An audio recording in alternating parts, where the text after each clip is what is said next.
Good afternoon, sir. Good afternoon, sir.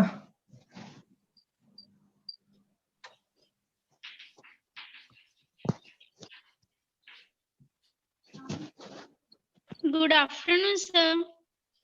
Good afternoon, बच्चों. Good afternoon. Good afternoon, sir. Good afternoon. Good afternoon, sir. Good afternoon, बच्चों. और कैसे हो? मस्त हो सब? Yes, sir. Good afternoon. आप Yes, कैसे sir. Sir, आप कैसे हैं? बढ़िया है. आप कैसे हो? एकदम तुम लोगों जैसे. Okay, sir. Good afternoon, sir. नमस्ते सर. नमस्ते.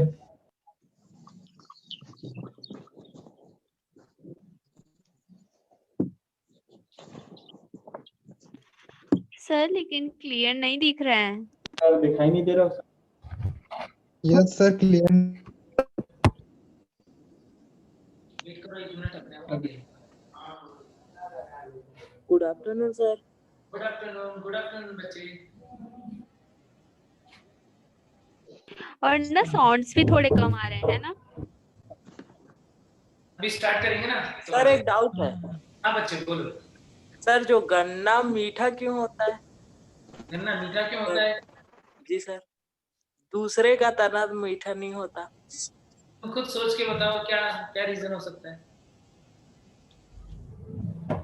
शक्कर सर भी सुक्रोज. शक्कर भी शक्कर डालते हैं उसमें. फार्मर रिलीज होते होंगे ना. उनके अंदर बहुत सारा सुक्रोज स्टोर है. सुक्रोज वगैरह और ग्लूकोज वगैरह जो शुगर का अमाउंट है ना वो ज्यादा है और सुक्रोज उसमें भी काफी ज्यादा होता है. Hello sir. हाँ बच्चे. Hello sir. सर आप क्लियर नहीं दिख पा रहे हैं. सर आप क्लियर नहीं दिख रहे हैं. ओके. सर कुछ दिक्कत आ रही है?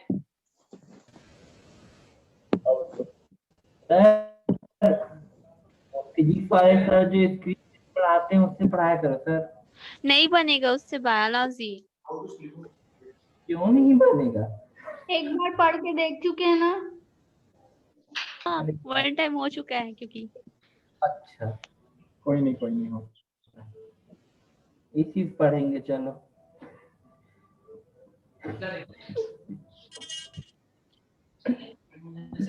क्लियर नहीं दिख रहा है ना.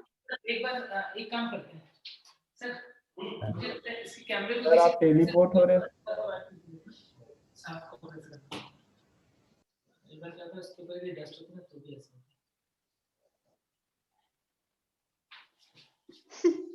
क्या कुछ इंप्रूव हुआ क्या? मेरे को तो क्लियर दिखाई दे रहा है सर. दिखाई दे रहा है? Yes, sir. Clear है. यस सर क्लियर है. मुझे भी दिख रहा है.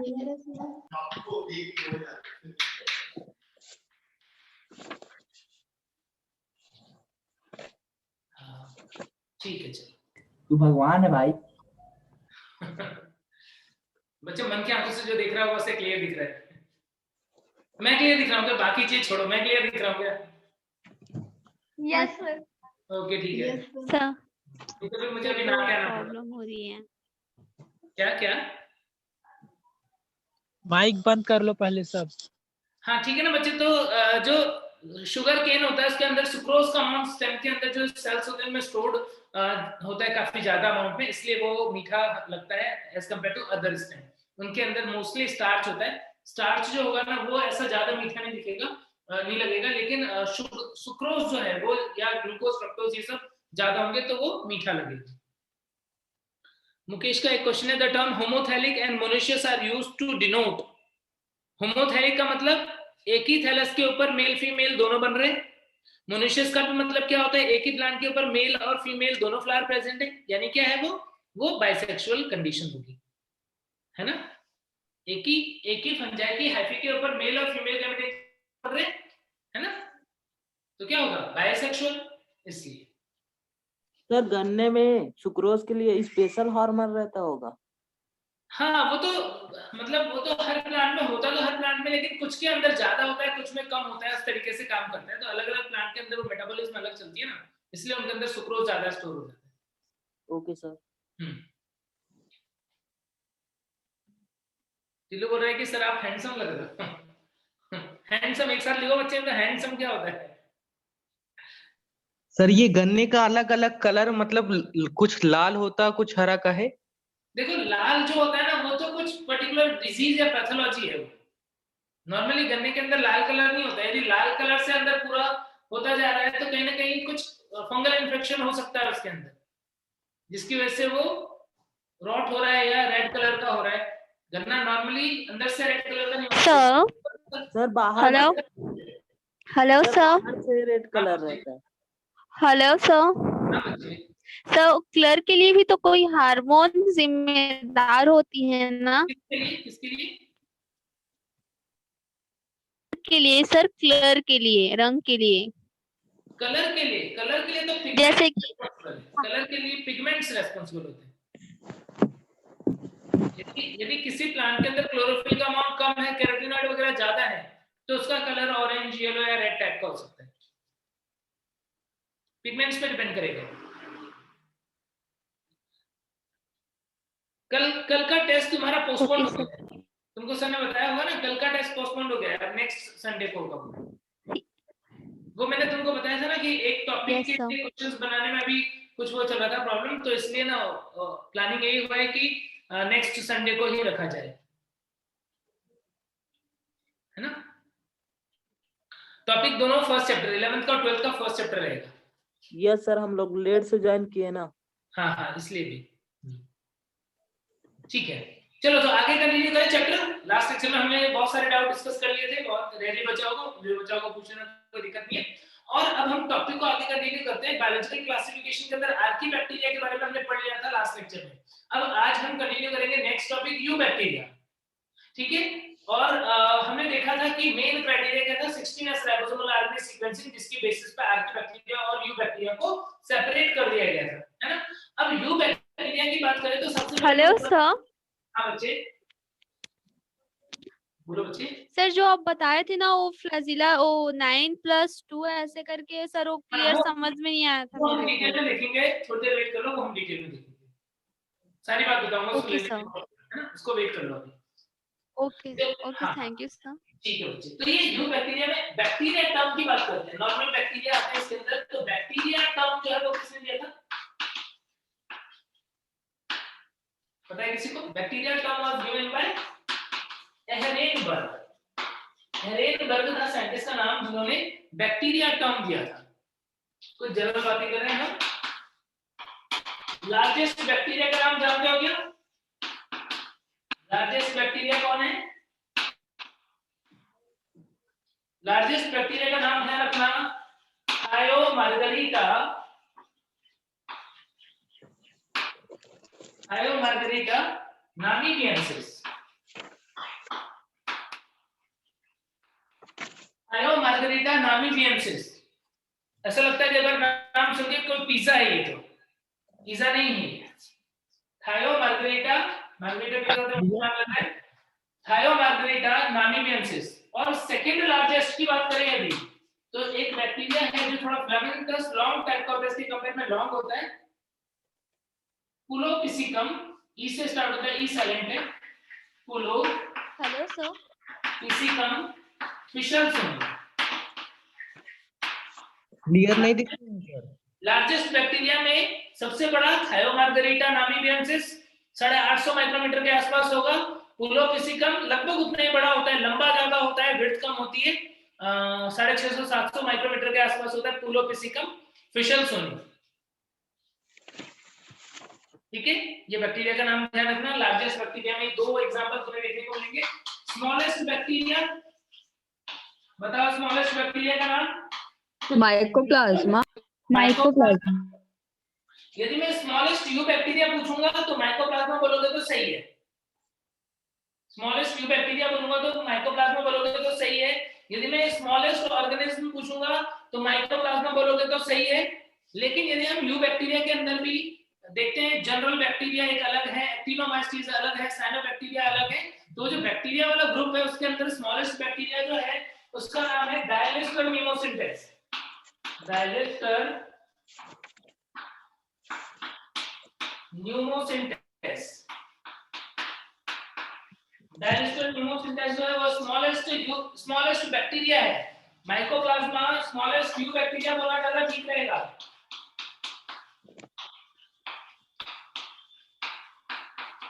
स्मॉलेस्ट न्यू बैक्टीरिया या स्मॉलेस्ट प्रोकैरियोट या स्मॉलेस्ट सेल।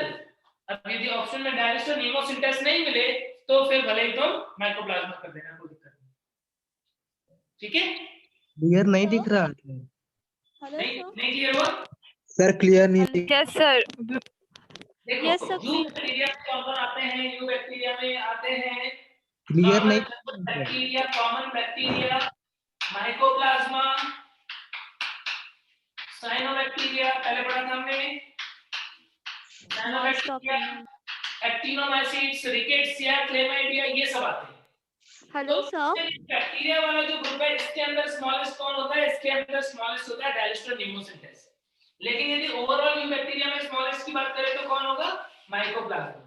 तो स्मॉलेस्ट यू बैक्टीरिया बोले तो माइकोप्लाज्मा, स्मॉलेस्ट बैक्टीरिया बोले तो डायलिस्टर नीमोसिंटेस। बट यदि ऑप्शन में स्मॉलेस्ट बैक्टीरिया पूछा और डायलिस्टर नीमोसिंटेस नहीं दिया तो मजबूरी में माइकोप्लाज्मा कर देना। ठीक है। Hello sir. हाँ बच्चे। सर जो आप लार्जेस्ट बैक्टीरिया लिखाए हैं क्या, थाइमोमार्केटिका? थायोमार्गरिटा नामीबियेंसिस। हाँ, उसके नीचे में क्या लिखा है सर? उसके नीचे जो सेकंड लार्जेस्ट बैक्टीरिया है पुलोपिसिकम, EPULO, पुलोपिसिकम फिशरसोनी।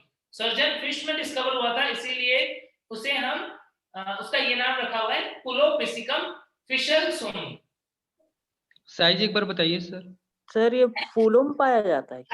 थायोमार्गरिटा का साइज लिख लो 850 माइक्रोमीटर और पुलोपिसिकम का साइज लिख लो अराउंड 600 माइक्रोमीटर लेंथ। ठीक है।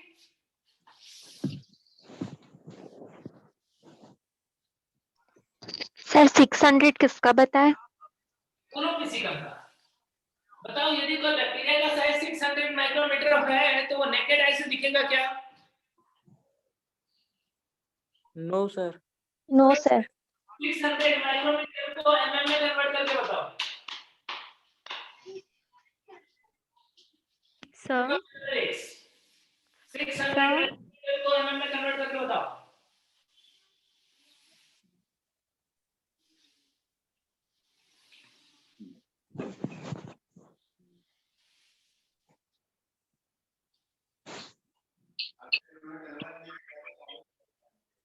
उधर से फिजिक्स वाले सर बोल रहे हैं, संजय सर बोल रहे हैं कि यदि इन्होंने कन्वर्ट नहीं किया तो सारे बच्चों की पिटाई लगेगी आज।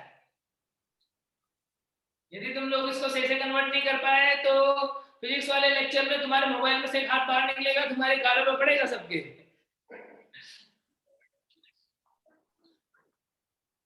चलो इसको यदि तुमने कन्वर्ट कर लिया तो तुम्हें पता पड़ जाएगा कि नेकेड आई से दिख सकता है कि नहीं दिख सकता है।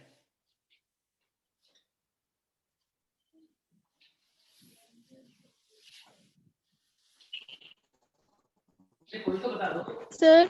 Hello sir. हाँ बच्चे। 6000। Hello sir. 6000 क्या है? 6000 किलोमीटर, 6000 mm। हेलो। हाँ बच्चे। हाँ हाँ बोलो बोलो, लिख के बता दो chat box. Sir chat box में आंसर दे दिए हैं सर। अच्छा तुमने दे दिया आंसर। आहुति बोल रहे हो कि साक्षी? भावना। भावना, भावना। अच्छा हाँ भावना ने भी सही आंसर दिया। ठीक है चलो सब बच्चों का आंसर आ गया। अब तो इसे हम तो इंतजार कर रहे थे, एक सही आंसर दे दे बस, फिर तो हम लाइन लगा देंगे। चलो बच गए, सब बच गए। आज बहुत पिटने वाले थे, तो बच गए सब। तो 0.6 कोई ऑब्जेक्ट है, कोई डॉट है जो 0.6 mm थिकनेस का है, तो क्या तुम्हें दिख जाएगा कि नहीं दिखेगा नेकेड आई से? No sir. No sir. 0.6 mm नहीं दिखेगा। अपना स्केल लेना, अपने स्केल के ऊपर जो डॉट्स हैं उनको देखना एक बार ध्यान से और देखना कि वो कितनी थिकनेस के हैं। 1 mm कितना स्पेस होता है, स्केल लेना 1 mm स्पेस कितना होता है वो देखना, और उसके आधे डिस्टेंस का डॉट लगाओगे तो दिखेगा कि नहीं दिखेगा देखना। 0.6 mm की चीज होगी ना, वो डॉट तुम्हें दिख जाएगा बच्चे, दिख जाएगा।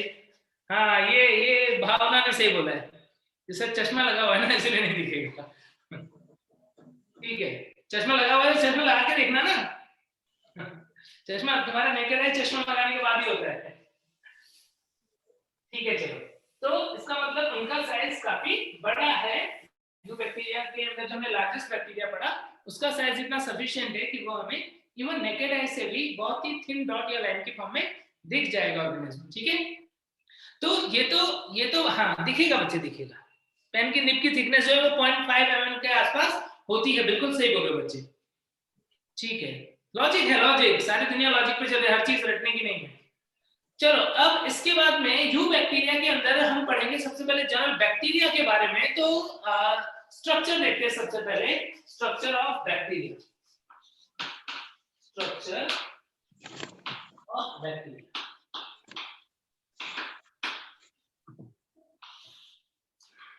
एक टिपिकल बैक्टीरिया की स्ट्रक्चर जो है वो मैं यहाँ पे ड्रॉ करूंगा।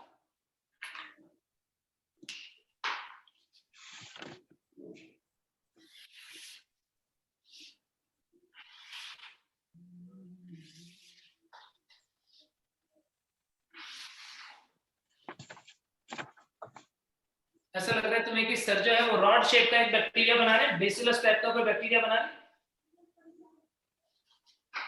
और ये जो मोटी सी व्हाइट कलर की लेयर बनाई है इसका सेल वॉल है, और सेल वॉल के ऊपर यदि हम देखते हैं तो एक लेयर और भी प्रेजेंट होती है जो इससे लूजली या टाइटली अटैच हो सकती है, कुछ इस टाइप से। पॉलीसेकेराइड की बनी होती है लेयर, क्या बोलते हैं? सेल वॉल के बाद जो पॉलीसेकेराइड की एक लेयर होती है बैक्टीरिया में, क्या बोलते हैं उसको? ग्लाइकोकैलिक्स। ग्लाइकोकैलिक्स। ग्लाइकोकैलिक्स। ये मैंने यहाँ पर डॉट डॉट करके ऊपर लिखा था, ग्लाइकोकैलिक्स भी बना दिया। ये स्लाइमी लेयर के फॉर्म में भी हो सकता है, ये कैप्सूल की फॉर्म में भी हो सकता है। क्या होता है तो हम देखेंगे अभी। चलिए एक बार मैं डायग्राम बना देता हूँ तुम्हारे लिए। इसके अंदर होगा इसका प्लाज्मा मेम्ब्रेन।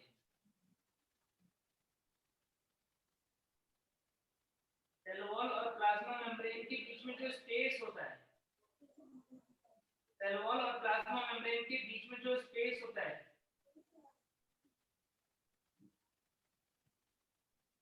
उस स्पेस के अंदर कुछ एंजाइम भरे होते हैं। कौन से एंजाइम? वही जो यूकेरियोटिक सेल के अंदर लाइसोसोम में होते हैं।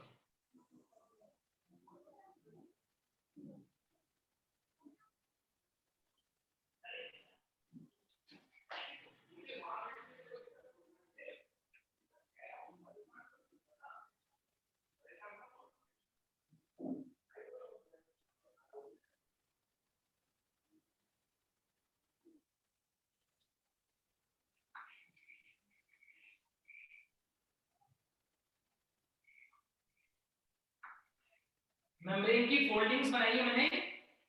मेम्ब्रेन की फोल्डिंग दो जगह पे बनाई, एक जगह पे छोटी सी और एक जगह पे थोड़ी बड़ी सी।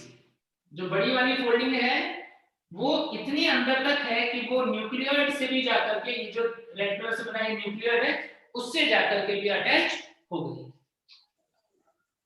कुछ जगहों पर मेम्ब्रेन जो है वो अंदर नहीं बाहर की तरफ भी इससे कुछ प्रोजेक्शन या ट्यूब-लाइक स्ट्रक्चर्स जो है वो निकली होती है, कुछ ऐसे।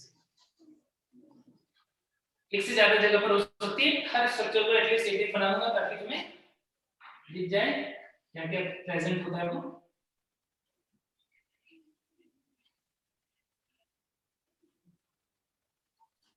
देखो सबसे बाहर की लेयर क्या है?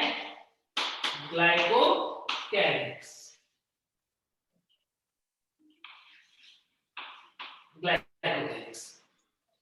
ग्लाइकोकैलिक्स के अंदर जो है वो सेल वॉल है। अब सेल वॉल के अंदर यदि मैं बात करूं तो सेल वॉल या तो सिंगल लेयर के फॉर्म में हो सकता है या दो लेयर के फॉर्म में हो सकता है। यदि वो दो लेयर के फॉर्म में होगा तो क्या होगा, यहाँ पर अंदर वाली लेयर जो है वो पतली होगी, बाहर वाली लेयर जो है वो रिलेटिवली मोटी होगी।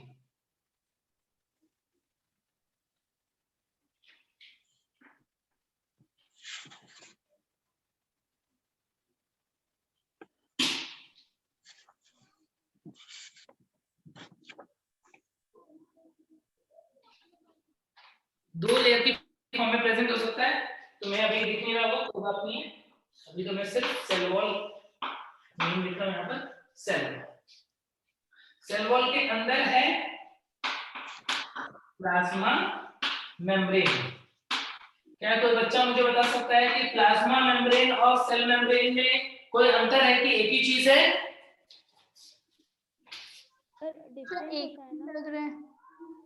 प्लाज्मा मेम्ब्रेन और सेल मेम्ब्रेन एक ही चीज होती है कि अलग अलग? अलग अलग। क्या डिफरेंस? सर सेल वॉल मतलब कोशिका की भित्ति। अलग अलग। प्लाज्मा मेम्ब्रेन और सेल मेम्ब्रेन ये दोनों एक ही चीज होते हैं कि अलग अलग चीज होते हैं? Different sir.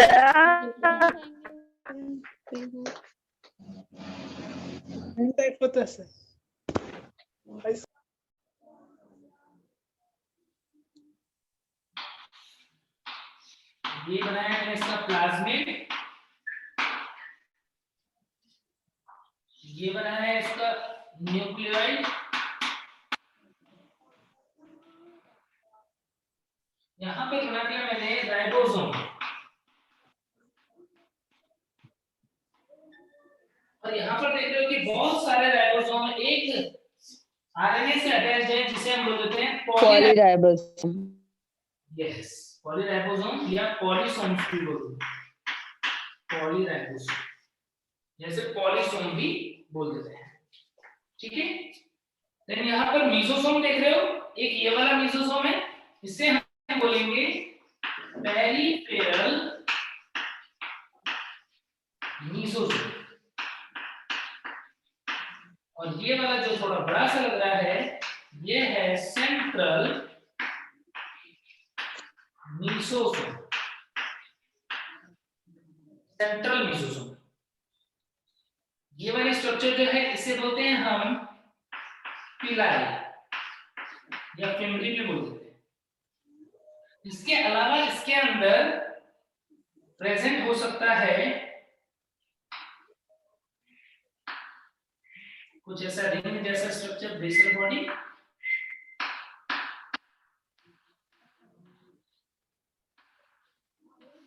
सर ऊपर वाले मीसोसोम को क्या बोलते हैं? जो छोटा है वो पेरिफेरल मीसोसोम, पेरिफेरल को हिंदी में परिधीय बोल देते हैं, परिधीय।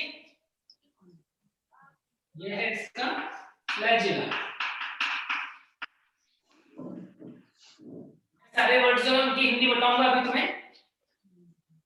फिर इसके अंदर साइटोप्लाज्म है इसका,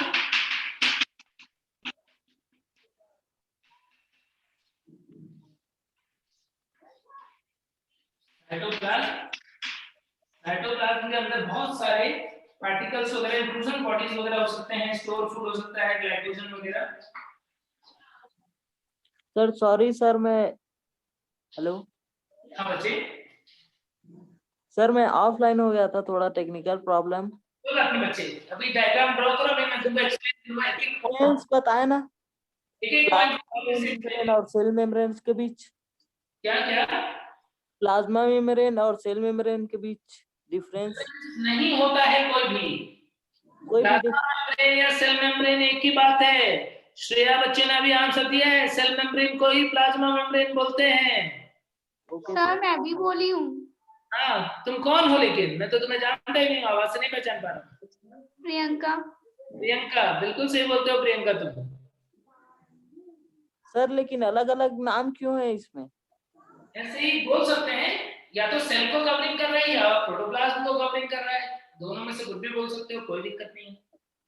ठीक है, अलग-अलग नाम। Hello sir. Cell membrane, plasma membrane और सेल मेम्ब्रेन, प्लाज्मा मेम्ब्रेन, और हिंदी में बोले तो कोशिका झिल्ली बोलते हैं हिंदी में। ठीक है ना? और कोशिका हेलो सर। झिल्ली भी बोलते हैं ना सर?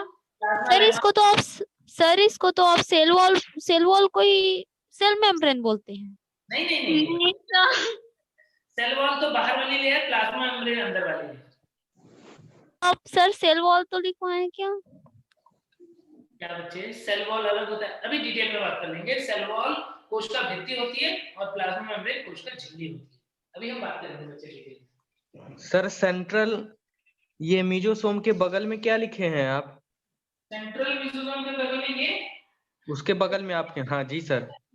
ये है पिलाई। क्या सर? PILLI, पिलाई या फिर फिमरी भी बोलते हैं। EILL।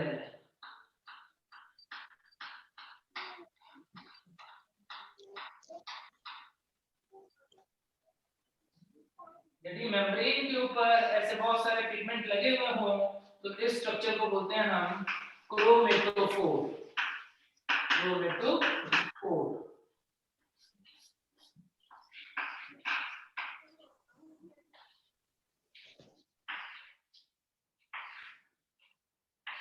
मॉलिक्यूल वगैरह भी प्रेजेंट हो सकते हैं इसके अंदर। ये जो बनाया मैंने, ये मैं बनाना चाह रहा था ग्लाइकोजन।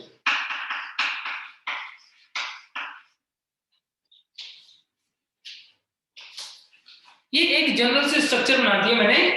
रॉड शेप बैक्टीरिया है, रॉड जैसा दिख रहा है सबको।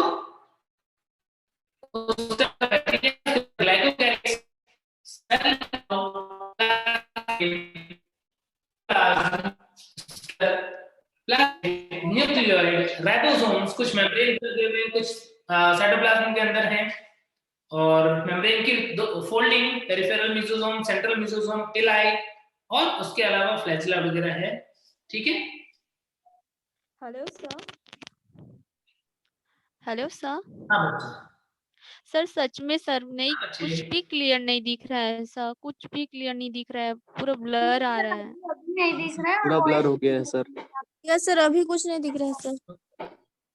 तो मैं तो बहुत मेहनत से बहुत सुंदर बनाने की कोशिश की। सर आवाज भटक रहा है। एक मिनट, एक मिनट। कोई बात नहीं। कभी कभी समझे ऐसे सारे ऐटे 30 सेकंड बाद।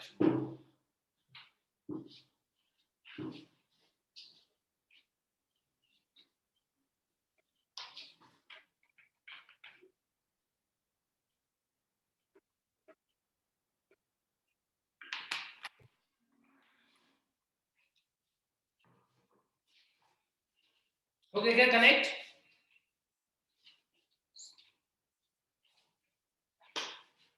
अब दिख रहा है क्या बच्चे? No sir. क्लियर दिखाई दे रहा सर? नहीं है सर, सर क्लियर। क्लियर नहीं है, ब्लर है सर। ब्लर है। क्या?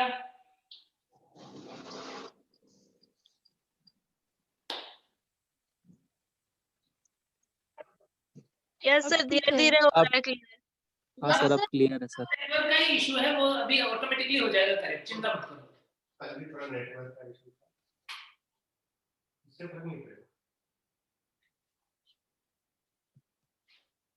सर अब क्लियर आ गया। अब पूरा क्लियर है सर। वो नेटवर्क का ही इशू होगा बच्चे।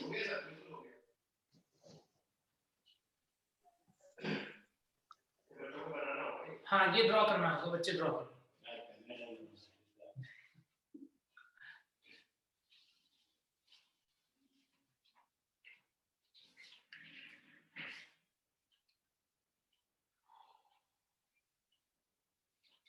सर वो छोटा वाला मेसोसोम क्या लिखा है? छोटा वाला जो उसको पेरिफेरल मेसोसोम, और जो बड़ा वाला है उसको सेंट्रल मेसोसोम।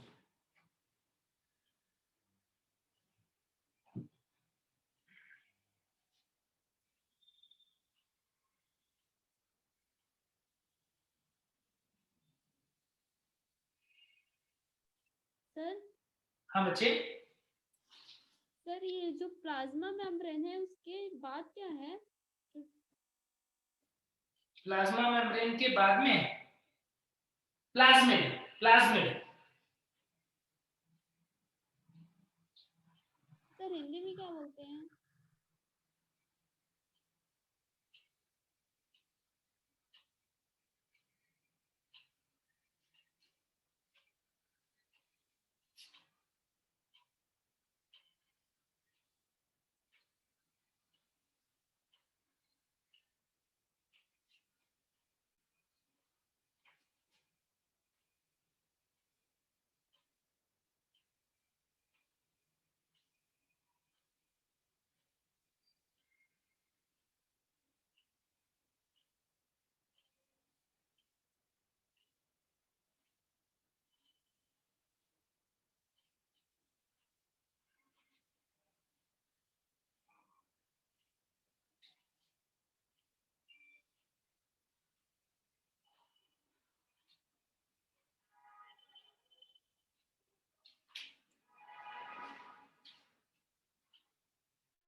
ड्रॉ कर लिया क्या? ड्रॉ कर लोगे तो बोल देना फटाफट से। Yes sir. Hello sir. चलिए, वेरी गुड सर हाँ बच्चे। आर्कीबैक्टीरिया का भी ऐसा ही होगा क्या स्ट्रक्चर? हाँ बिल्कुल, आर्कीबैक्टीरिया का भी स्ट्रक्चर ऐसा ही होगा। ठीक है, यस सर। चलो अब एक एक करके हम डिटेल में देखते हैं। अब मैं इस डायग्राम को ड्रॉ कर रहा हूं। अच्छा हिंदी में बता दूं, ग्लाइकोकैलिक्स को ग्लाइकोकैलिक्स ही बोलेंगे। साइटोप्लाज्म कोश का द्रव्य, सेल वॉल कोश का भित्ति, प्लाज्मा मेम्ब्रेन कोश का झिल्ली, प्लाज्मिड को प्लाज्मिड ही बोलते हैं, न्यूक्लियर को केंद्रकाल, राइबोसोम को राइबोसोम ही बोलोगे, पॉलीराइबोसोम को पॉलीराइबोसोम ही बोलोगे, मीसोसोम को भी मीसोसोम ही बोलते हैं, पेरिफेरल परिधीय होता है, सेंट्रल केंद्रीय होता है, पिलाई को रोम या झालर बोलते हैं, फ्लैजिला कशापिका होगा, ग्लाइकोजन ग्लाइकोजन होता है, क्रोमेटोफोर को क्रोमेटोफोर ही बोलते हैं। ठीक है, तो इस तरीके से हम इसको हिंदी में बोलेंगे।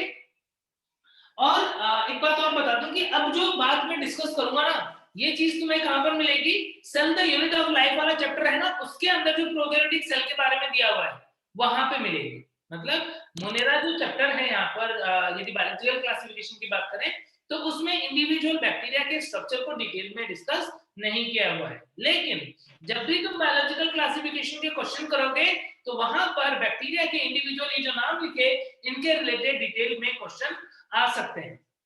तो यदि हम इसको यहाँ पर छोड़ के बिना इनके बारे में डिस्कस किए हुए कि सेल वॉल कैसे है, प्लाज्मा मेम्ब्रेन कैसा है, प्लाज्मिड कैसा है, इनके बारे में डिस्कस किए हुए आगे बढ़ जाएंगे तो इस चैप्टर के क्वेश्चन करने में, बुक में क्वेश्चन करने में तुम्हें दिक्कत आएगी। तो इसीलिए ये मान के चलो कि अब जो टॉपिक हम डिस्कस कर रहे हैं, कुछ पार्ट हम यहाँ पर चैप्टर नंबर 8 जो है cell the unit of life, उसका प्रोकैरियोटिक सेल वाला पार्ट यहाँ पर हम डिटेल में देख रहे हैं। यानी एनसीईआरटी का चैप्टर हेलो सर। एक टॉपिक जो है वो आज हम इस लेक्चर में कवर करने वाले हैं। ठीक है, हेलो सर। सर जो आप पूछे थे ना डिफरेंस, तो सर उसको सेल वॉल और सेल मेम्ब्रेन के बीच में पूछे थे ना, उसमें क्या अंतर है ऐसे करके? नहीं, मैंने पूछा था सेल मेम्ब्रेन और प्लाज्मा मेम्ब्रेन में क्या डिफरेंस है। ओ सॉरी सर, मैंने गलत बताया था। हाँ कोई बात नहीं, ठीक है। तो अब हम स्ट्रक्चर जो है बैक्टीरिया की उसको डिटेल में देख रहे हैं बच्चों। ये डायग्राम मैंने तुमको इसलिए बनवाया क्योंकि अब मैं इरेज कर दूंगा, लेकिन तुम्हारी कॉपी में बना हुआ होगा, मैं बार बार उस डायग्राम का रेफरेंस तुम्हें दे रहा होगा कि वहां पर कौन से स्ट्रक्चर है और मैं किसके बारे में डिस्कस कर रहा हूं। तो सबसे पहले हम देखते हैं कि कोई भी बैक्टीरिया जो है, यू बैक्टीरिया जो है,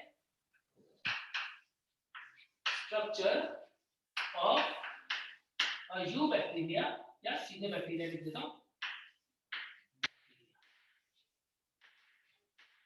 अब बैक्टीरिया के अंदर जो सबसे बाहर वाली लेयर है जो आवरण बनाती है, वो एक नहीं बल्कि 3 परतें हैं। यानी जो एनवेलप ऑफ बैक्टीरिया का सेल है वो कितने लेयर से बना होगा? 3 लेयर से। Envelope of bacterial cell, envelope of bacterial cell यानी जीवाणु कोशिका का आवरण जो है वो कितने लेयर से बना हुआ है? 3 लेयर से। आप डायग्राम देखो तो जो लाइनिंग बाउंड्री बनाई हमने, वो बाउंड्री एनवेलप या बाउंड्री में 3 लेयर है। कौन कौन से लेयर है वो? सबसे बाहर की तरफ वाली लेयर जो है वो ग्लाइकोकैलिक्स है। कौन सी लेयर है? ग्लाइकोकैलिक्स। उसके अंदर कौन सी है? Cell wall. कौन सी है? सेल मेम्ब्रेन या प्लाज्मा मेम्ब्रेन जिसको बोला था। यानी ग्लाइकोकैलिक्स कोश का भित्ति और कोश का झिल्ली जो प्रोकैरियोटिक सेल होते हैं उनके ऊपर एक आवरण बनाते हैं, एक टाइप, एक मतलब कसके जिसमें पकड़ा हुआ है, कवर किया हुआ है, उस टाइप का आवरण बना देते हैं। अब इन आवरण में भी यदि सबसे पहले बात करते हैं हम ग्लाइकोकैलिक्स की, ग्लाइकोकैलिक्स, तो glycocalyx is the outer most layer. सबसे बाहर का परत क्या है? ग्लाइकोकैलिक्स है। ग्लाइकोकैलिक्स जो है वो क्या है? Outer most layer. Outer most layer किसका बना होता है? किसका बना होता है? ये पॉलीसेकेराइड्स का बना होता है। Made up of polysaccharide. Polysaccharide मतलब बहुत सारे शुगर जो है वो जुड़ करके बनाएंगे, साथ में इनके अंदर वाटर वगैरह प्रेजेंट होता है, पॉलीसेकेराइड्स का बना होता है, ठीक है। और कैसा हो सकता है, may be loose and slimy और हार्ड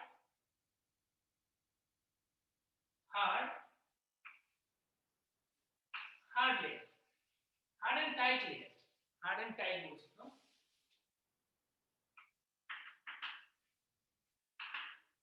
यानी ये जो ग्लाइकोकैलिक्स है बच्चों, वो पॉलीसेकेराइड का बना होता है। और शुगर की एक खास बात है, क्या शुगर जो है वो पानी को खींच सकता है, पानी को अवशोषित कर सकता है, या पानी के साथ में बॉन्ड बना सकता है कि नहीं बना सकता है। मींस हाइड्रोफिलिक होता है कि हाइड्रोफोबिक होता है। शुगर जो है वो हाइड्रोफिलिक होता है कि हाइड्रोफोबिक होता है, ये बता दो सर। हाँ बोलो, शुगर हाइड्रोफिलिक होगा कि हाइड्रोफोबिक होगा? हाइड्रोफिलिक। हाइड्रोफिलिक। देखते हैं हम पानी में शक्कर डालते हैं, घोलते तो घुल जाता है, इसका मतलब वो वाटर लविंग टाइप का है। यदि ऐसे ही हम ऑयल लेते हैं, लिपिड लेते हैं, उसको घोलते हैं तो वो नहीं घुलता है। तो पॉलीसेकेराइड वाली लेयर जो है वो क्या है, वो ऐसी है जो मॉइस्चर को रिटेन कर सकती है। क्या इसका कुछ बेनिफिट मिलेगा? क्या इसका कुछ बेनिफिट मिलेगा यदि ग्लाइकोकैलिक्स जो है पॉलीसेकेराइड पानी को अवशोषित कर, पानी को अपने अंदर बांध के रख सकती है, तो क्या इसका कुछ बेनिफिट मिलेगा क्या बैक्टीरिया को? Yes sir. Yes sir. Yes sir. Sir जरूरत पड़ने पर पानी की पूर्ति भी हो सकती है। यस, वो सूखेगा नहीं। पानी यदि आसपास में नहीं भी है या कम भी है तो भी सूखेगा नहीं। नमी है, उस नमी को अवशोषित करके अपने आप को गीला रख लेगा और जल्दी से मरेगा नहीं। राहुल बच्चे क्या बोल रहे हैं हम कि बैक्टीरिया के अंदर जो लेयर है वो कितनी है? 3 लेयर है, ग्लाइकोकैलिक्स, सेल वॉल और सेल मेम्ब्रेन। ये बात समझ में आई राहुल? फिर हम ग्लाइकोकैलिक्स को डिटेल में देख रहे तो हमने देखा ग्लाइकोकैलिक्स सबसे बाहर वाली लेयर है, आउटर मोस्ट लेयर है। किसकी बनी होती है ये पॉलीसेकेराइड की बनी होती है। पॉलीसेकेराइड मतलब शुगर के बहुलक पॉलीमर्स, बहुत सारे शुगर जुड़ के बनेगा पॉलीसेकेराइड। और पॉलीसेकेराइड जो होता है उसकी खास बात क्या होती है, शुगर जो है वो वाटर के साथ में बॉन्ड बना सकता है या हाइड्रोफिलिक नेचर का होता है। इस वजह से ग्लाइकोकैलिक्स का एक काम हो गया कि वो मॉइस्चर को या पानी को रिटेन करके रखेगा। पानी को रिटेन करके रखेगा तो क्या होगा कि यदि आसपास का माध्यम यदि सूखेगा भी तो भी बैक्टीरिया बहुत जल्दी से मरेगा नहीं, सूखेगा नहीं। क्यों? क्योंकि उसके ऊपर पानी की एक पतली परत सी जो है वो चढ़ रही है, इसलिए। सर ये हार्ड के बाद क्या लिखे हैं? हार्ड एंड टाइट, टाइट लिखा है। अच्छा राहुल बच्चे समझ में आया क्या तुमको?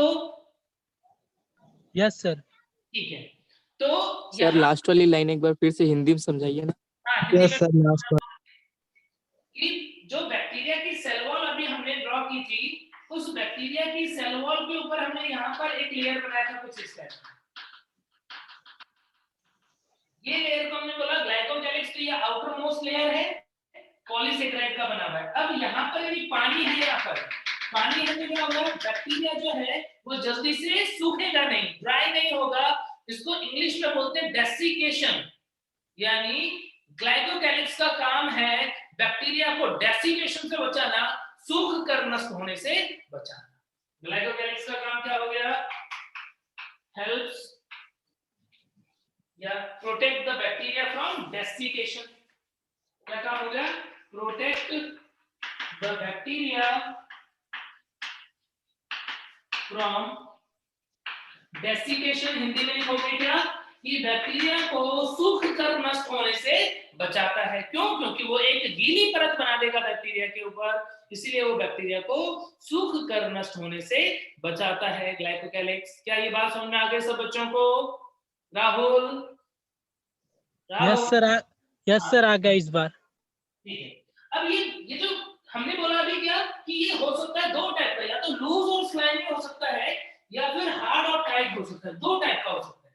तो 2 टाइप का हो सकता है, तो ग्लाइकोकैलिक्स के 2 टाइप कौन कौन से हैं जरा देख ही लेते हैं।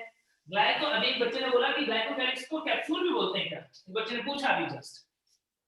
तो ग्लाइकोकैलिक्स जो है वो 2 टाइप का हो सकता है, या तो वो हो सकता है स्लाइम लेयर और या फिर हो सकता है कैप्सूल। यानी ग्लाइकोकैलिक्स के दो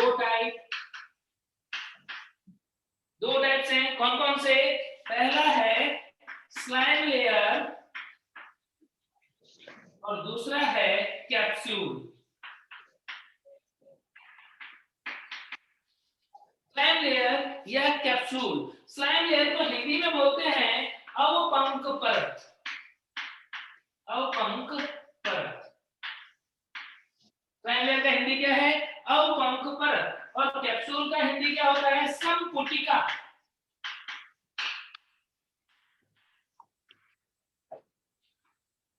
ग्लाइकोकैलिक्स के दो टाइप हो सकते हैं, या तो वो स्लाइम लेयर की फॉर्म में हो सकता है या फिर वो कैप्सूल की फॉर्म में हो सकता है। और ये स्लाइम लेयर क्या है? अभी जो मैंने बोला, स्लाइम का मतलब क्या होता है जानते हो क्या? स्लाइम का मतलब होता है चिकना सा, बहुत ही चिकना सा लूज टाइप का होता है, उसे हम बोलते हैं slime.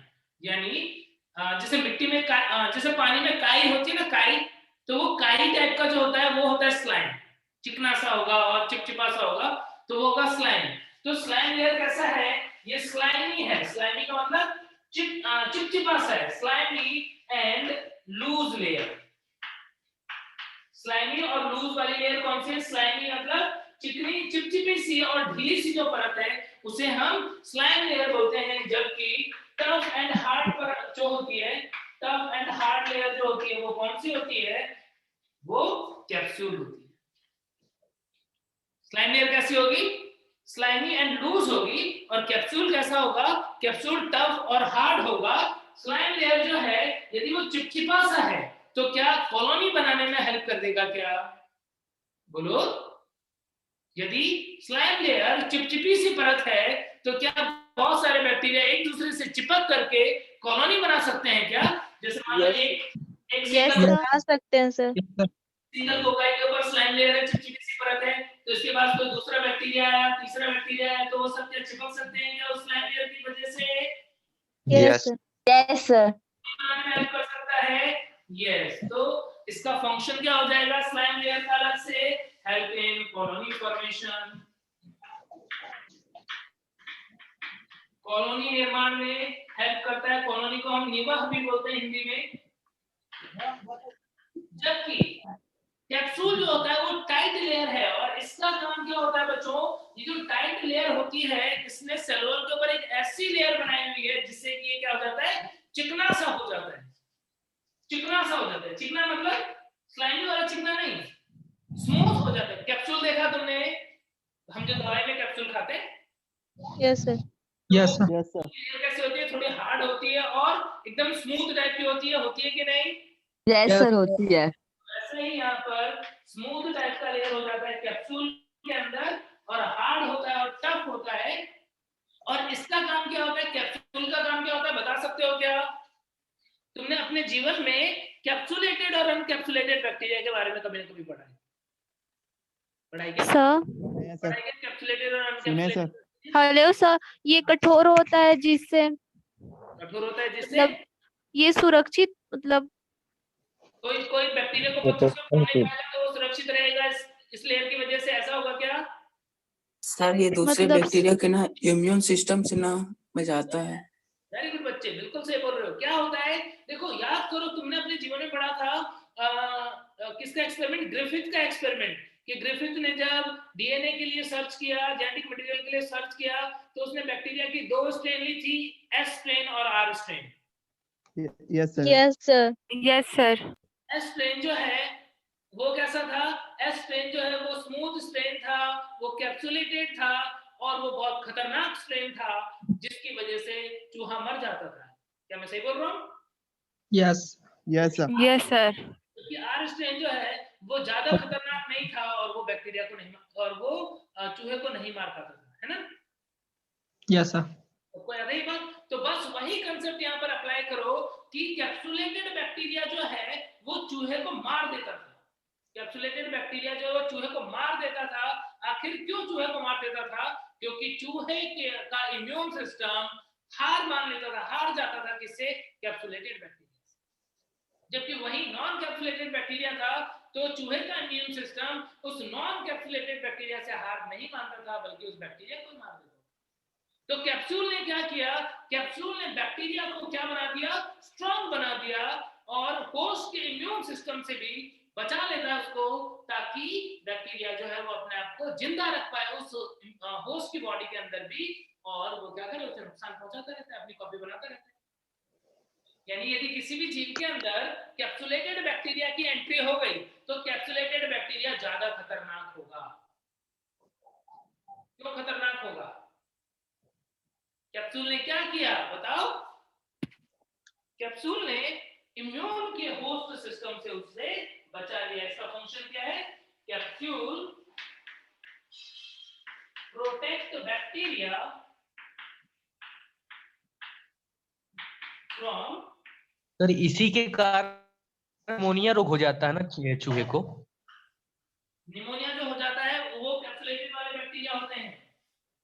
From immune system of host, immune system of host. Hindi में बोल रहा हूं बच्चे कि कैप्सूल जो है वो बैक्टीरिया को होस्ट के प्रतिरक्षी तंत्र से बचाता है।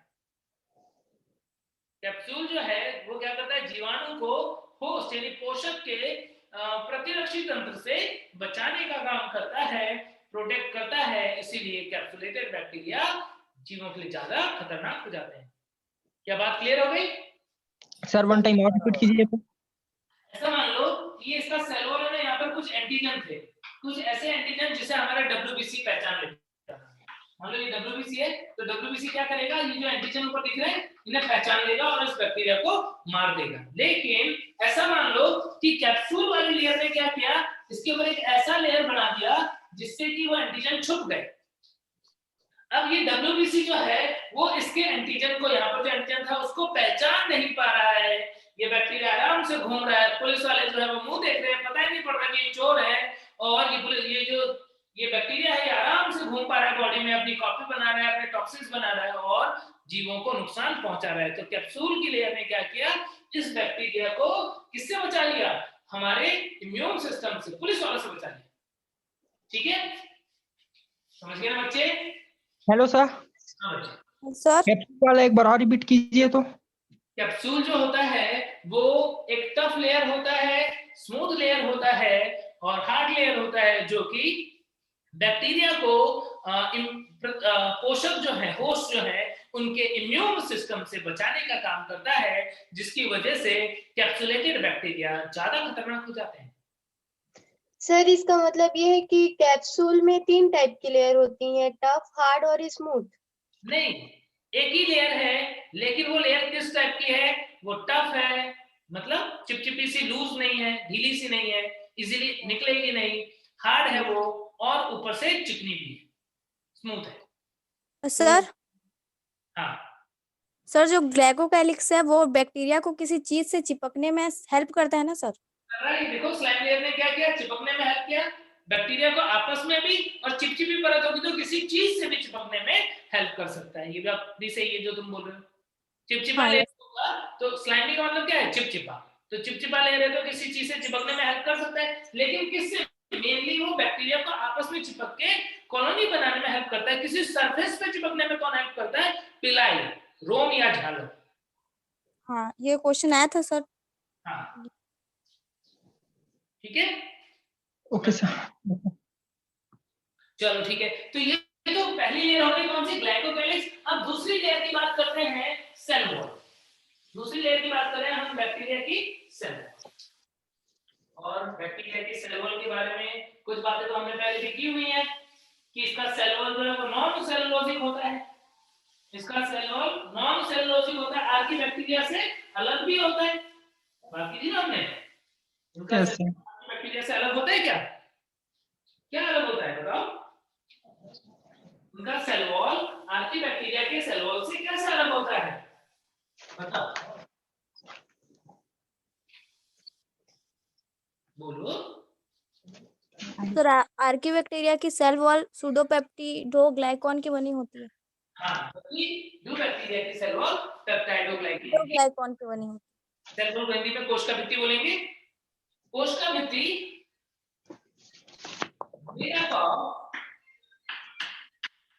made up of peptidoglycan. और क्या बोलते हैं इसको, और इसको बोल देते हैं म्यूकोपॉलीसेकेराइड। म्यूकोपॉलीसेकेराइड दिख रहा है क्या कि बाहर चला गया, बाहर चला गया क्या? Yes sir.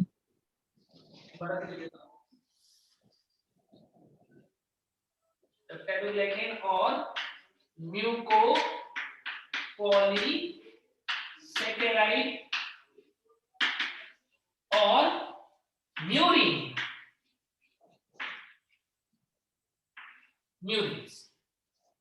ये तीनों एक ही बात है। पेप्टिडोग्लाइकेन, म्यूकोपॉलीसेकेराइड और म्यूरिन ये तीनों एक ही बात है। तो इनका सेल वॉल जो है वो इसका बना होता है। अब यहाँ पर भी दो टाइप के बैक्टीरिया हैं, एक होता है ग्राम पॉजिटिव बैक्टीरिया और एक होता है ग्राम नेगेटिव बैक्टीरिया। देखते हैं पहले पेप्टिडोग्लाइकेन के बारे में थोड़ा सा देख लेते हैं कि आखिर ये पेप्टिडोग्लाइकेन क्या है। पेप्टिडोग्लाइकेन नाम से पता पड़ रहा है दो चीजें हैं इसमें, क्या क्या, एक है पेप्टाइड और एक है ग्लाइकेन। एक है पेप्टाइड, दो वर्ड आ रहा है हमारा पेप्टाइड और एक आ रहा है ग्लाइकेन्स। पेप्टाइड क्या होता है बताओ, बोलो बच्चे, पेप्टाइड क्या होता है? Amino acid. पेप्टाइड होती है, बिल्कुल सही। और ग्लाइकेन क्या होते हैं? प्रोटीन। ग्लाइकेन प्रोटीन नहीं होते, पेप्टाइड प्रोटीन होते हैं। यदि बड़ा पेप्टाइड है तो प्रोटीन बन जाएगा। हाँ सर। ग्लाइकोजन कार्बोहाइड्रेट है, यस। ग्लाइकेन जो है वो कार्बोहाइड्रेट होते हैं। ग्लाइकेन सब मोस्टली उन कार्बोहाइड्रेट्स के लिए यूज करते हैं जो एक्चुअल में शुगर के डेरिवेटिव्स हैं। सिंपल शुगर नहीं है, उसमें यदि NH2 ग्रुप लगा हुआ है या COH ग्रुप लगा हुआ है या कोई पर्टिकुलर एक्स्ट्रा ग्रुप लगा हुआ होता है तो उसे हम ग्लाइकेन्स बोल देते हैं, है ना। तो यहाँ पर ये तो अमीनो एसिड, पेप्टाइड के अंदर क्या है? पेप्टाइड के अंदर है अमीनो एसिड, अमीनो एसिड की चेन है। और ग्लाइकेन्स के अंदर क्या है? शुगर्स है और शुगर डेरिवेटिव्स है, उसकी चेन है। अब यहाँ पर शुगर कौन कौन से होते हैं? यहाँ पर सेल वॉल के अंदर दो शुगर होंगे जो पॉलीमर बनाएंगे। कौन कौन से? एक होता है NAG, ये तो वही है जो हमने पहले पढ़ा था आर्किबैक्टीरिया में। दूसरा होता है NAN। NAG का फुल फॉर्म है N acetyl glucose amide. NAG का full form N acetyl glucose amide, ये हमने पहले भी पढ़ा था। और दूसरा चेन यहाँ पर आ गया N acetyl muramic acid. Muramic acid. तो ग्लाइकेन्स बोलने का रीजन क्या है? देखो यहाँ पर एसिटाइल और एमीन ग्रुप आ गया एक्स्ट्रा। मैंने क्या बोला अभी? ग्लाइकेन्स होते हैं वो शुगर के डेरिवेटिव्स होते हैं एक्चुअली, तो एमीन ग्रुप आ गया। ऐसे यहाँ पर म्यूरामिक एसिड ग्रुप आ गया, तो ऐसे कुछ एक्स्ट्रा ग्रुप जुड़ जाते हैं, वो ग्लाइकेन्स बन जाते हैं। तो यहाँ पर कौन कौन से शुगर है? एक है NAG और एक है NAN। NAG को बोलते हैं N एसिटाइल ग्लूकोज एमीन और NAN को बोलते हैं N acetyl muramic acid. Clear है क्या बात? अब ये जो अमीनो एसिड है, ये अमीनो एसिड कौन कौन से होते हैं इनके अंदर? इसके अंदर अमीनो एसिड होते हैं L-alanine, D-alanine, L-lysine and D-glutamic acid।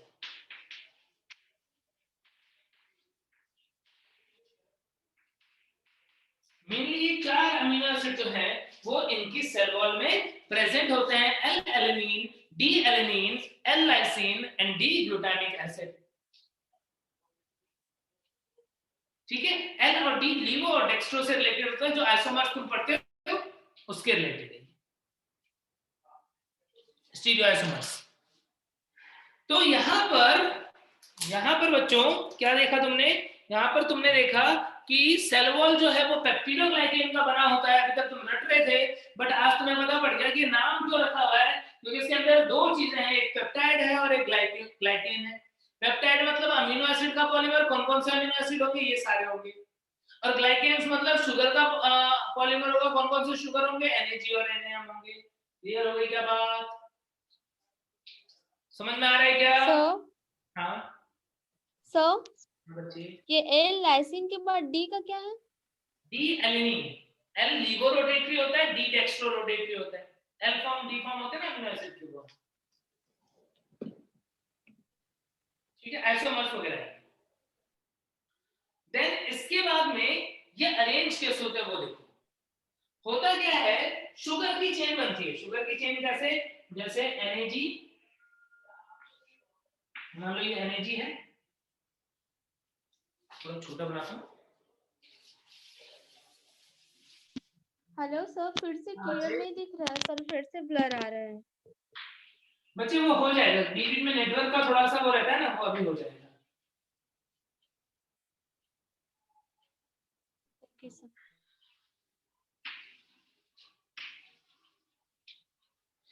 ये जो मैंने डॉट्स बनाए, इसमें से ये वाला डॉट जो है वो है NAG, N acetyl glucose amide, और ये दूसरा डॉट जो मैंने बनाया ये है NAM, N acetyl neuraminic acid. और अल्टरनेटिवली NAG और NAM प्रेजेंट है, एक के बाद एक। अब ये जो कार्बोहाइड्रेट है इनके बीच में बॉन्ड बन रहा है, बताओ कौन सा बॉन्ड बनेगा? दो कार्बोहाइड्रेट, दो शुगर के बीच में कौन सा बॉन्ड बनता है बताओ? जब दो शुगर आपस में जुड़ते हैं तो कौन सा बॉन्ड बनता है बताओ? Glycosidic bond. Glycosidic bond. बिल्कुल सही। यहाँ पर एन ग्लाइकोसिडिक बॉन्ड जो है वो बन जाएगा। क्या बन गया? Glycosidic bond. शुगर जो है वो आपस में ग्लाइकोसिडिक बॉन्ड से जुड़ते जा रहे हैं, और इन्होंने क्या किया? इन्होंने एक पॉलीमर बना दिया, एक स्ट्रैंड बना दी, एक रॉड बन गई। जैसे सेलुलोज की रॉड बनती है तो बहुत सारे ग्लूकोज जुड़ते हैं, वैसे ही यहाँ पर पॉलीसेकेराइड बनने के लिए NAG और NAM जो है वो जुड़ते गए, किसकी बॉन्ड की वजह से? ग्लाइकोसाइडिक बॉन्ड की वजह से। ऐसे ही सपोज और भी है, ये दूसरी रॉड बनाई। जब छत बनती है, जब हमारे घरों में छत बनती है तो छत बनाने में हम सरिये यूज करते हैं, आयरन रॉड यूज करते हैं क्या? जब छत बनती है तो आयरन रॉड यूज करते हैं, तो समझ लो वो आयरन रॉड का काम कर रहे हैं यही पॉलीमर से। जो हम स्ट्रैंड बना रहे हैं, चेन बना रहे हैं, ये चेन जो है यही आयरन रॉड का काम कर रही है। क्योंकि पॉलीसेकेराइड जो है ऐसे बहुत सारे चेन जो है वो एकदम पास पास में आकर के ऐसे इकट्ठे होते जाते हैं। किसके बने हुए? NAG और NAM के बने हुए। लेकिन यदि ये अलग अलग रहेंगे तब तो फिर एक वॉल बनेगी नहीं, लेयर बनेगी नहीं। लेयर बनाना है तो इनके बीच में आपस में भी क्रॉस लिंकिंग होनी चाहिए। और वो क्रॉस लिंकिंग कैसे होती है बच्चों? वो क्रॉस लिंकिंग होती है जहां जहां पर NAM है वहां पर कुछ इस तरीके से, यानी इनको NAM के जहां जहां पर है वहां पर जोड़ने का काम करते हैं कौन? पॉलीपेप्टाइड्स। जो टेट्रा और पेंटापेप्टाइड्स होते हैं वो इन्हें जोड़ रहे हैं, क्रॉस लिंकिंग करवा रहे हैं। क्या बन गया? अब देख लो, पहले 3 लाइन बनाई थी मैंने, अब वो 3 लाइन जो है वो बीच बीच में एक दूसरे से जुड़ भी गई है। क्या है ये स्ट्रक्चर क्या है? यही है पेप्टाइड्स, टेट्रा और पेंटापेप्टाइड्स। तो जब सेल वॉल का फॉर्मेशन होता है तो उसमें 2 चीजें आती हैं, पेप्टाइड जहां पर बहुत सारे अमीनो एसिड आपस में जुड़ेंगे, और ग्लाइकेन्स जहां पर बहुत सारे शुगर जुड़ेंगे। शुगर जुड़ के क्या करते हैं? ऐसे चेन बनाते हैं, और पेप्टाइड उस चेन को आपस में लिंक कर देते हैं, क्रॉस लिंकिंग कर देते हैं। इस तरीके से बन जाती है उनकी सेल वॉल। क्या बात क्लियर हो गई? सभी बच्चे ध्यान से देख रहे हो? Yes sir. क्लियर हो रही है क्या भाई? या तो रट लो, या तो एक लाइन रट लो कि पेप्टाइड और ग्लाइकेन का बना होता है और पेप्टाइड और ग्लाइकेन में ये होते हैं, बस खत्म, खेल खत्म। और या फिर तुम्हें आइडिया हो कि पेप्टाइड और ग्लाइकेन जब हम बोल रहे हैं तो पेप्टाइड का मतलब क्या है? इन अमीनो एसिड जो है उनके ग्रुप होंगे, और ग्लाइकेन का मतलब ये शुगर होंगे, और वो इस तरीके से चेन बनाते हैं और क्रॉस लिंकिंग कर देते हैं। क्लियर हो गई बातें? Yes sir. Very good. तो फिर अब इसके बाद में हमने देखा कि सेल वॉल की स्ट्रक्चर कैसी होती है, लेकिन यहाँ पर जो अमीनो एसिड है, इसमें एक इंपॉर्टेंट बात है कि जो एल लाइसिन अमीनो एसिड होता है ये ग्राम नेगेटिव बैक्टीरिया की सेल वॉल में नहीं होता है, उसके अंदर डाई अमीनो पायमेलिक एसिड होता है। अब ग्राम नेगेटिव बैक्टीरिया क्या होते हैं, उनकी सेल वॉल कैसी होती है वो देखेंगे तो अपने आप समझ में आएगी बातें। तो इरेज कर दूं, ये बात लिख ली है सबने? Yes sir. टेट्रा और पेंटापेप्टाइड, क्या क्या बच्चे? टेट्रा और पेंटापेप्टाइड बॉन्ड। टेट्रा और पेंटापेप्टाइड का मतलब यदि 4 अमीनो एसिड जुड़े हुए तो टेट्रापेप्टाइड, 5 जुड़े हुए तो पेंटापेप्टाइड, इस तरीके से नाम रखा हुआ है। तो वो चेन बनाते रहे, कभी 4 कभी 5 ऐसे अमीनो एसिड्स की लिंकिंग होती है। सर अमीनो एसिड कैसे जुड़ती है? और अमीनो एसिड जो पेप्टाइड बॉन्ड से, इसीलिए तो हम उनको टेट्रापेप्टाइड और पेंटापेप्टाइड बोल रहे हैं। ओके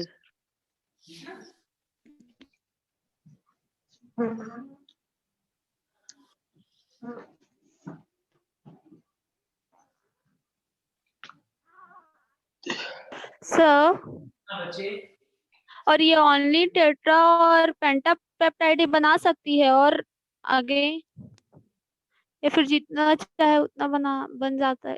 इसका कोई लिमिटेड होता है क्या ये? जहां जहां पर NaN था ना बच्चे चेन में, जहां पर NaN होता है सिर्फ वहां पर ये टेट्रापेप्टाइड या पेंटापेप्टाइड वो ग्राम पॉजिटिव और नेगेटिव के अकॉर्डिंग फिक्स होते हैं, वो बनते जाते हैं।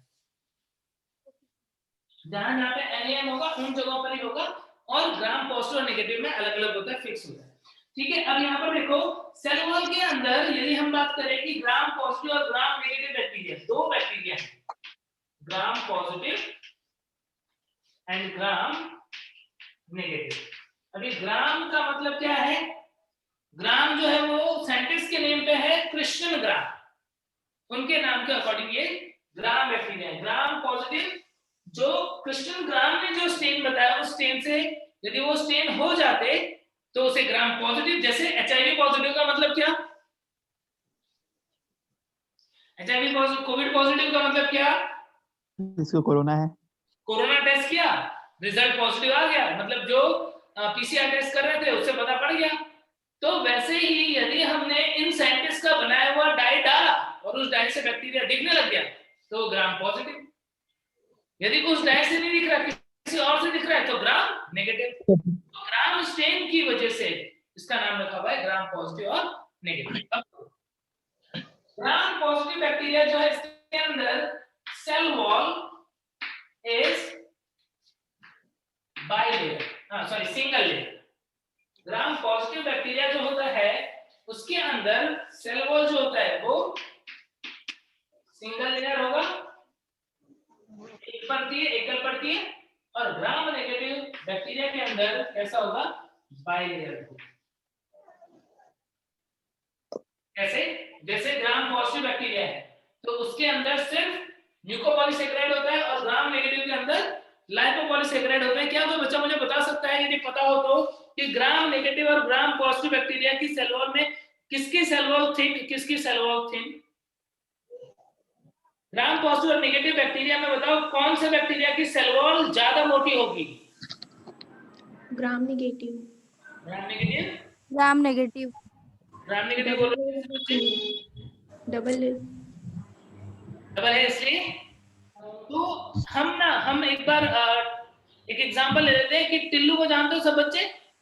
मान लो टिल्लू के पास 2 नोट है, टिल्लू के पास 2 नोट है, और एक दूसरा बच्चा ले लेता हूं मैं, मान लो ये रजनी ने प्लस लिखा है, रजनी बच्ची के पास में एक ही नोट है, टिल्लू के पास 2 नोट है, रजनी के पास 1 नोट है। मैंने बोला बताओ कौन अमीर?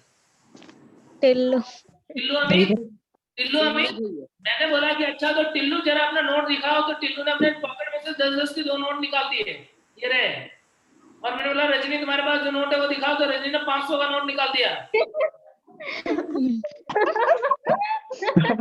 टिल्लू गरीब हो रजनी गया। अमीर। अमीर बन गया। रजनी के पैसे चुराओगे क्या टिल्लू? बेचारा टिल्लू। तुम्हारे पास 10-10 के 2 नोट निकले और रजनी के पास 500 का 1 नोट निकला, कौन अमीर? रजनी। रजनी। ये मत देखो कि किसमें कितने लेयर है, उससे मतलब नहीं है। ओवरऑल थिकनेस की बात करें तो ओवरऑल थिकनेस ग्राम पॉजिटिव की ही ज्यादा होती है, यानी यहाँ पर सेल वॉल जो है वो इसका क्या होगा? थिकर और इसका होगा रिलेटिवली थिनर। क्यों ऐसा? क्योंकि इसके अंदर भले ही एक लेयर हो, मान लो कि हमने एक लेयर बनाया, भले ही एक लेयर है, कुछ ऐसा लेयर है, सिंगल लेयर, ऐसा सेल वॉल है, ठीक है, और ये सेल वॉल जो है वो बना हुआ है किसका? म्यूकोपॉलीसेकेराइड का। किसका बना हुआ है? म्यूकोपॉलीसेकेराइड का। यानी ये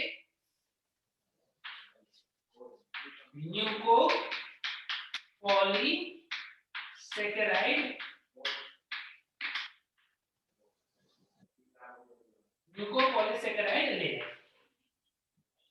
एक ही लेयर है लेकिन किसका बना हुआ है? म्यूकोपॉलीसेकेराइड का बना हुआ है। और जब हम ग्राम नेगेटिव बैक्टीरिया को देख रहे हैं तो यहाँ पर दो लेयर है,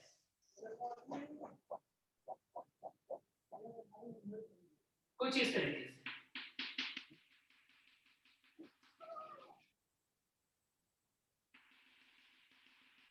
दो लेयर है सेल वॉल के अंदर, और अंदर वाली लेयर जो है वो पतली सी लेयर म्यूकोपॉलीसेकेराइड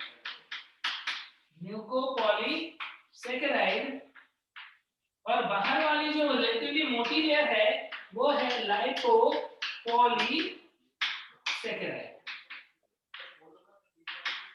म्यूकोपॉलीसेकेराइड लेयर, और यहाँ पर अब देख रहे हो ना, पता पड़ गया कि एक लेयर और दो लेयर होने से क्या मतलब है? जरूरी नहीं है कि दो लेयर का मतलब दो लेयर है लेकिन पतली पतली है, इसलिए क्या हो गया?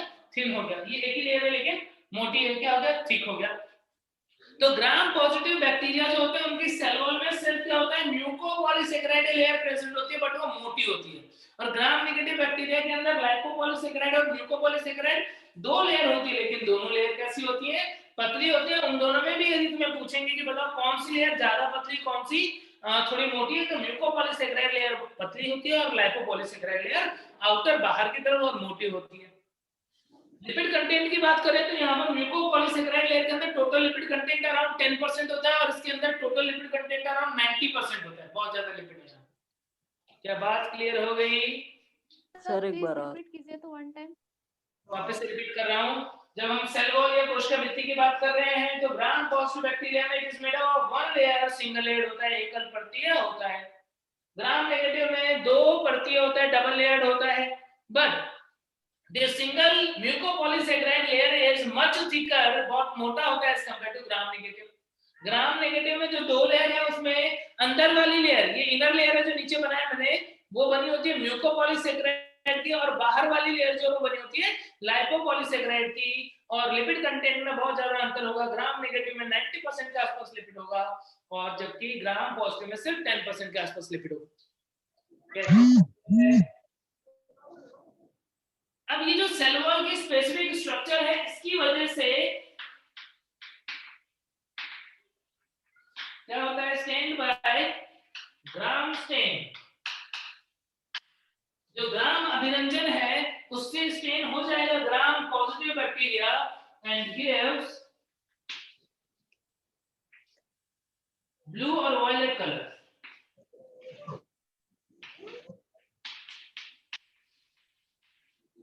जबकि ग्राम नेगेटिव बैक्टीरिया की हम बात करें तो क्या होगा? On gram staining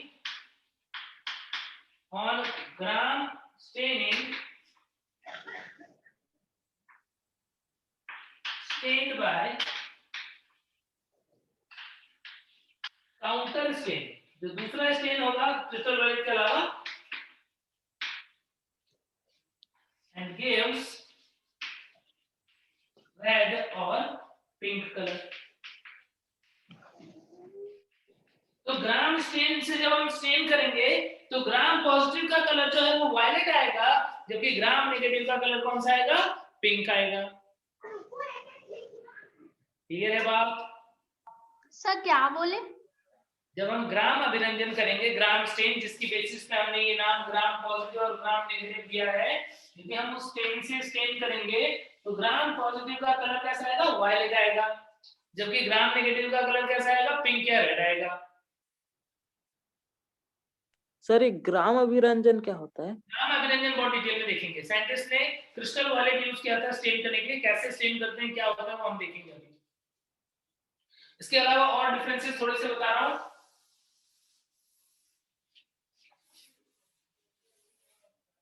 gram positive के अंदर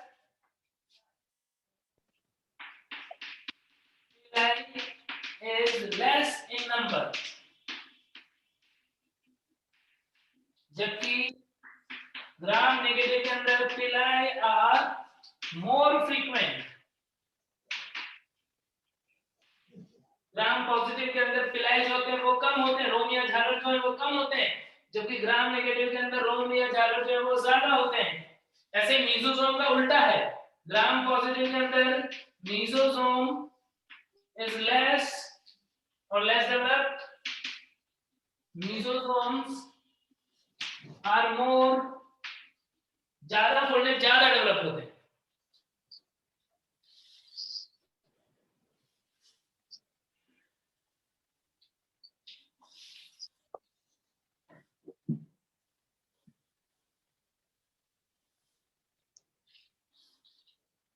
एक और भी डिफरेंस देखो, इनके सेल वॉल में ग्राम पॉजिटिव बैक्टीरिया के सेल वॉल में टिकोइक एसिड प्रेजेंट होता है।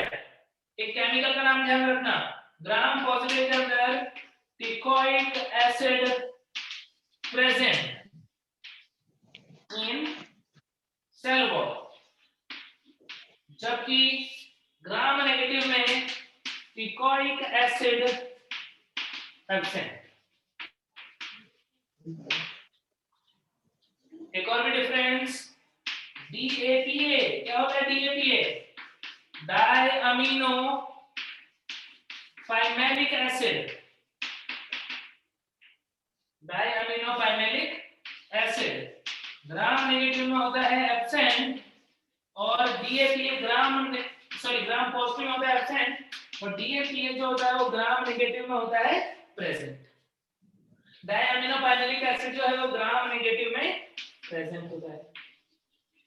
ये जो दो पॉइंट बहुत इंपॉर्टेंट है, ये केमिकल का नाम जो ध्यान रखना, कुछ शुगर ही है जो इनके, जो शुगर जो उनके अल्कोहल डेरिवेटिव्स टाइप के होते हैं, ये टिकोइक एसिड और एंटीजेनिक प्रॉपर्टीज रखते हैं। बहुत ज्यादा डिटेल में जाने की जरूरत नहीं है, बट ध्यान रखना कि टिकोइक एसिड ग्राम पॉजिटिव होगा और DAPA ग्राम नेगेटिव बैक्टीरिया के अंदर प्रेजेंट होगा उनकी सेल वॉल में। लाइसिन के लिए बताया था, क्या बताया था? एल लाइसिन ग्राम पॉजिटिव में प्रेजेंट इन सेल वॉल, जबकि ग्राम नेगेटिव में लाइसिन जो होता है L lysine absent in cell wall. तो ये कुछ डिफरेंसेस है ग्राम पॉजिटिव और ग्राम नेगेटिव बैक्टीरिया की। ये डिफरेंसेस ध्यान रखने में बहुत ही इंपॉर्टेंट है।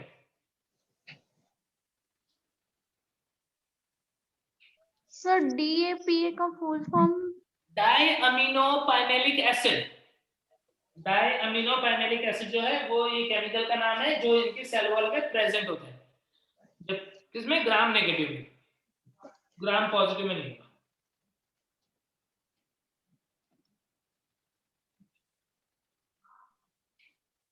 ठीक है सर, लास्ट वाला एलाइसिन।